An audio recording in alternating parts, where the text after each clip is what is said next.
सन्माननीय मुख्यमंत्री महोदयांनी जे आता उत्तर दिलं त्यात त्यांनी सांगितलं की सन 2018 मध्ये या बाबतीमध्ये राज्य सरकारने कायदा केला होता।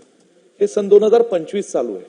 18 पासून 25 पर्यंत सातत्याने सभागृहात आणि सभागृहाच्या बाहेर सुद्धा अशा अनेक घटना घडलेल्या आहेत। आज दुर्दैवाने विशेषतः तरुण पिढीमध्ये महाराष्ट्रामध्ये त्या वाढत चाललेल्या आहेत। ड्रग्सचं प्रमाण असेल, हुक्काचं प्रमाण असेल आणि ई सिगारेटचं प्रमाण सुद्धा असेल। या सगळ्या गोष्टींवर आपण चर्चा करतो, कायदे कडक केले जातात असं म्हणलं जातं, परंतु त्याची प्रत्यक्षपणे अंमलबजावणी करत असताना जी पोलीस यंत्रणा आहे आणि तिथे खाली ज्या आता ह्यांनी फक्त कोरेगाव पार्कचा उल्लेख केला, पण महाराष्ट्रात अनेक ठिकाणी अनेक शहरांमध्ये चालू आहे। दुसरा एक मुद्दा ठीक आहे, पहिल्यांदा कारवाई केली जाईल, त्याचं लायसन्स त्याला तुम्ही अरेस्ट कराल, त्याच्यावर कारवाई कराल, लायसन्स तुझं रद्द करेल म्हणून धमकी दिली जाईल, पण ती कारवाई होते का? बेल त्याला लगेच मिळलं जातं, तोही निर्धास्त होतो ज्याच्या कुणाच्या त्या ठिकाणी हे हुक्का सापडले जातात।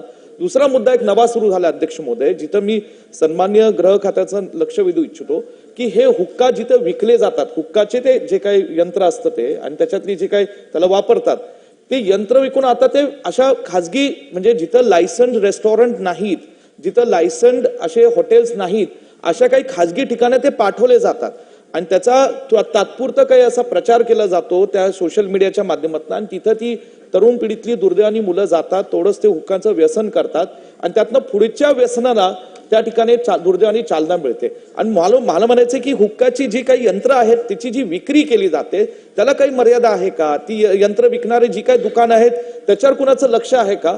हा माझा या ठिकाणी एक सवाल मला इथे विचारावासा वाटतो। धन्यवाद।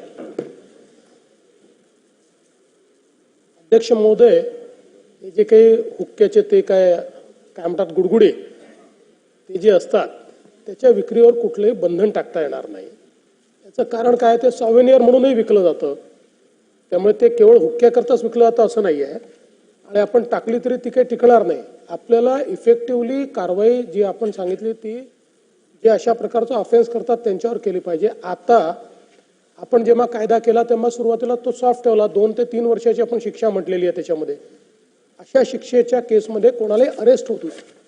नवीन कायद्याप्रमाणे किंवा सुप्रीम कोर्टाच्या निर्णयाप्रमाणे त्यांना केवळ नोटीस द्यावी लागते आणि चार्जशीट कोर्टात पाठवावी लागते।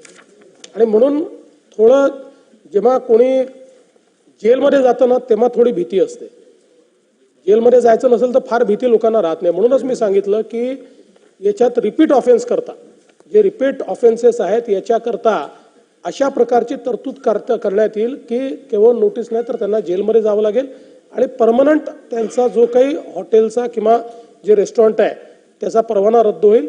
आणि तिसरी एक महत्त्वाची गोष्ट आपण लक्षात आणून दिलेली आहे की अशा प्रकारच्या पार्टीज या सोशल मीडियावरनं त्या ठिकाणी ऑर्गनाईज होतात आणि मग तिथे हुक्का पाठवला जातो, त्यालाही जे काही प्रोव्हायडर्स आहेत यांनाही सेम ऑफेंडर पकडून त्यांच्यावरही कारवाई करण्यात येईल। शेवटचा प्रश्न नाना पटोलेजी।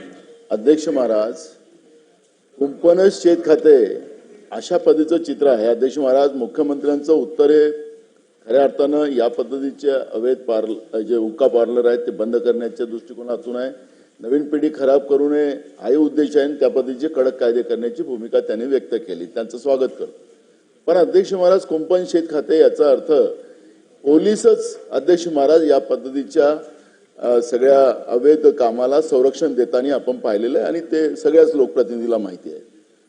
जसं तुम्ही हुक्का पार्लरच्या त्या लायसन्सवर आणि त्या व्यक्तीवर कारवाई करणार तसं त्या पोलीस स्टेशनच्या अंतर्गत येणाऱ्या अशा अवैध आणि या पद्धतीचं पिढ्याने पिढ्या बर्बाद करणाऱ्या पोलिसांवर काय कारवाई करणार त्या पद्धतीची भूमिका आपण स्पष्ट